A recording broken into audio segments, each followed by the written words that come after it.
대학 시절 동아리 친구와 둘이 한밤중에 드라이브를 한 적이 있었다. 즉 흥적으로 인근 도시의 라면집까지 멀리 나갔다가 돌아오는 길에 뱀처럼 구불구불한 산길을 지나오게 되었다. 낮에는 몇 번 지나간 적 있던 길이었지만 밤이 되니 이것이 같은 길인가 싶을 정도로 기분 나쁜 분위기였다. 운전을 하고 있던 것은 나였지만 나는 겁쟁이였기 때문에 운전하고 싶지 않았다. 하지만 친구는 라면집에서 술 한 잔 걸쳤기 때문에 조수석에 앉아 무책임하게 가벼운 말들을 던져대고 있었다. 그러다 문득 그 녀석이 목소리를 낮추고 속삭였다. 이 고개에는 말이지 여러 가지 이상한 이야기가 있어. 나는 들은 적이 없는 소리였지만 뭔데 뭐야? 무슨 이야기야?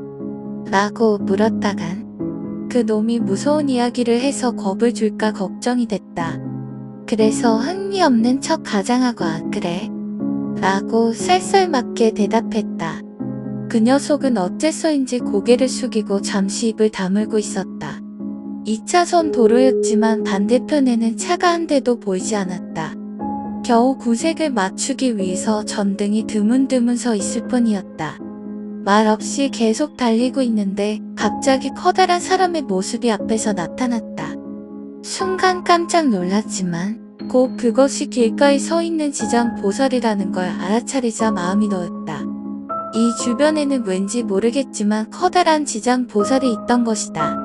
그때 입을 다물고 있던 친구가 입을 열었다. 야, 무서운 이야기 할까? 이 자식 조용하다 싶었더니 괴담을 생각하고 있었구나. 하지만 그만두라고 말하자니 어쩐지 자존심이 상해서 나는 아 그래 좋아 라고 말해버렸다. 그 녀석은 여전히 고개를 숙인 채로 이야기를 시작했다.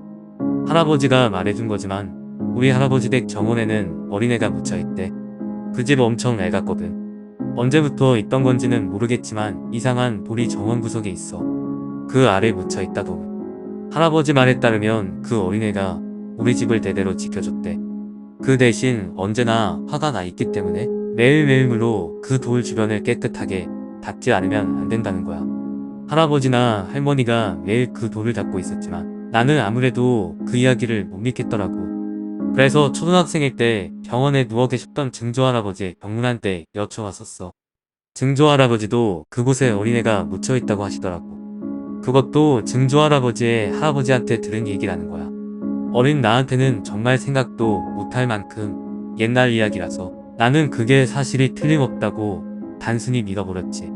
친구는 담담히 이야기를 계속해 나갔다. 이런 곳에 사는 괴담치고는 상당히 이상한 이야기였다. 어린애라는 건 말이야. 자식 키워라시랄까 집을 지키는 수호신이 하는 거였지. 그런데 묻혀있다는 게 영 이상해서 난 증조할아버지에게 물어봤었던 거야. 왜 묻혀있는 거예요? 하고 거기까지 들었을 때 갑자기 눈앞에 사람의 모습이 나타나 나는 나도 모르게 핸들을 반대편으로 꺾었다. 불빛에 한순간 비쳤을 뿐이었지만 사람의 모습이 아니었던 것 같았다. 지장 보살인가?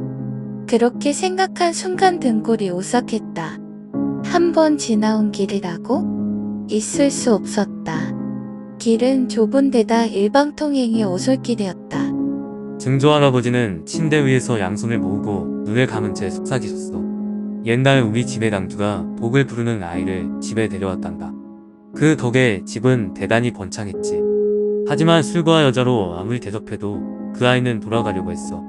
그래서 당주는 칼을 뽑아 그 아이의 사지를 자르고 그것을 집 어딘가에 하나씩 묻어버렸다. 나는 머리가 어지러질했다. 길이 어딘지 모르겠다. 나무가 양쪽에 무성한 것은 여전하지만 아직 고개에서 벗어나지 못했다는 게 너무나 이상하다. 아까 그 지장 보살은 뭐였을까? 지장 보살이 두 개였던 것 같지는 않다. 차선은 구불구불 라이트에서 도망치듯 구부러져 있다. 친구는 때때로 다시 생각하는 것처럼 고개를 숙이며 계속 말하고 있었다. 그 이후 우리 집은 장사로 대단히 번성했지만 아이가 일찍 죽거나 유행병으로 가족이 죽는 일도 잦았다나 봐. 증조할아버지 말로는 그 아이는 복을 가져오는 동시에 우리 집에 재앙을 가져온 신이라도. 그래서 분노를 가라앉히기 위해서 그 돌을 소중히 해야 한다는 거였지. 그만 듣고 싶었다. 야, 그만해라. 돌아가는 길을 모르겠다고 말할 생각이었다. 그렇지만 같은 길을 빙글빙글 돌고 있다는 생각이 들었다. 친구가 하는 이야기도 전혀 알 수가 없다. 문득 맨 처음 친구가 말했던 말이 떠오른다. 이 고개에는 말이지 여러 가지 이상한 이야기가 있어. 그 이야기는 뭐였을까? 친구는 계속 이야기를 하고 있었다. 이 이야기는 원래 우리 집안의 비밀이야. 원래대로라면 다른 사람에게 하면 안 되는 이야기지만 야, 그만하라고. 참을 수 없어서 화를 냈다. 친구는 고개를 들지 않았다. 장난을 치고 있는 것 같았지만 자세히 보니 어깨가 덜덜 흔들리고 있는 것 같았다. 이 이야기에는 이상한 점이 있어서 나 그걸 물어봤어. 그러니까 증조 할아버지는 주술 하나를 가르쳐 주셨어. 야, 왜 그러는 거야? 왜 그런 이야기를 하는 거야? 그러니까 야, 바깥이 이상해. 모르겠는 거야? 나는 필사적이었다. 그러니까 이런 때에는 이렇게 말하세요라고. 호이호이 너의 팔은 어디에 있느냐? 너의 다리는 어디에 있느냐?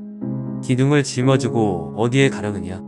원한을 짊어지고 어디에 가려느냐?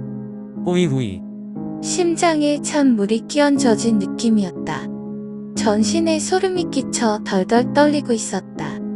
호이호이 라는 여음이 머리에 울렸다. 호이호이 라고 중얼대면서 나는 무심결에 핸들을 잡고 있었다. 보이지 않는 안개 같은 것이 머릿속에서 떠나가는 것 같은 느낌이 들었다. 부탁한다. 친구는 그렇게 말하고 양손을 잡고 침묵했다. 정신을 차렸을 때는 이미 본 적 있는 넓은 길로 나서고 있었다. 시내에 들어가고 어느 패밀리 레스토랑에 들어갈 때까지 우리들은 말이 없었다. 친구의 말에 따르면 그 고개 부근에서 조수석 문 아래 틈에서 갑자기 얼굴이 보였다고 한다. 장난스런 말을 멈춘 시점이 바로 그때였던 것이다. 창백한 얼굴이 쑥하고 기어나와 희죽희죽 웃길래 이건 위험하다고 느꼈다는 것이다. 나에게 들려준 이야기는 나에게 했다기보다는 그 얼굴을 보면서 한 이야기였다고 한다. 집안의 사람이 위기에 빠졌을 때 말하는 주술이었다는 것이다. 집에 돌아가면 그 어린애한테 꼭 감사하다고 말해야겠다. 나는 장난스레 말했다. 그런데 내가 그런 이야기를 믿고 있다니 조금 의외인데? 라고 한마디를 덧붙였다. 그러자 친구는 기묘한 표정을 지었다.